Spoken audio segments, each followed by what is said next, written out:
Value stocks versus value traps. So the idea of this session is that we've got a stock, its share price has declined, it's had some bad news and bad events have been reported recently.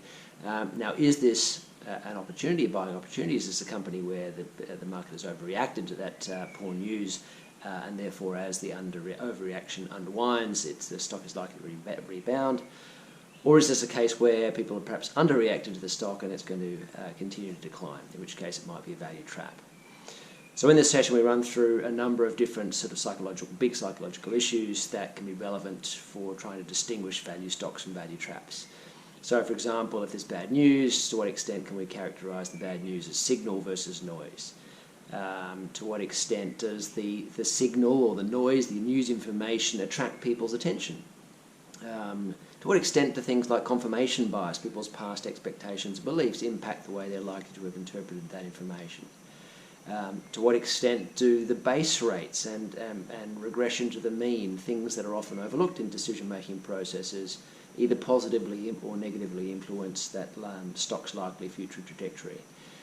And how confident are people in their beliefs about this particular company?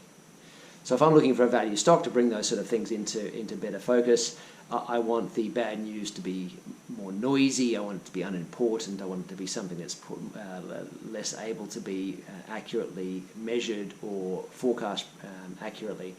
I want the noise to be something that attracts attention, so ideally it's got a strong causal narrative that goes with it, for example.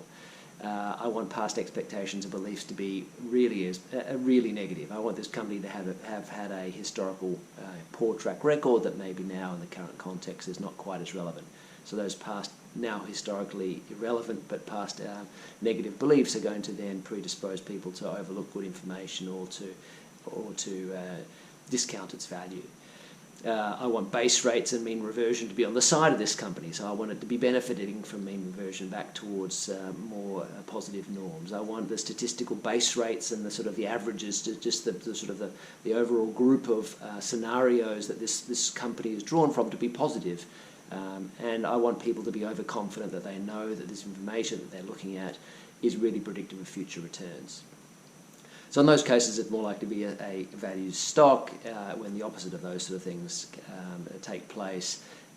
So the signal that's overlooked and people are confident that they know what's going on, then that's more likely to be a value trap.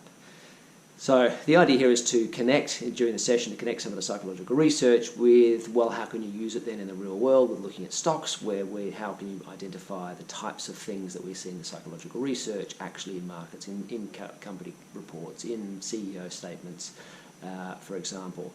Now, none of this is intended to be a silver bullet, but it is intended to be, I guess, an extra set of psychological tools that a value-style investor can add to their kit bag to help them to differentiate value stocks from value traps.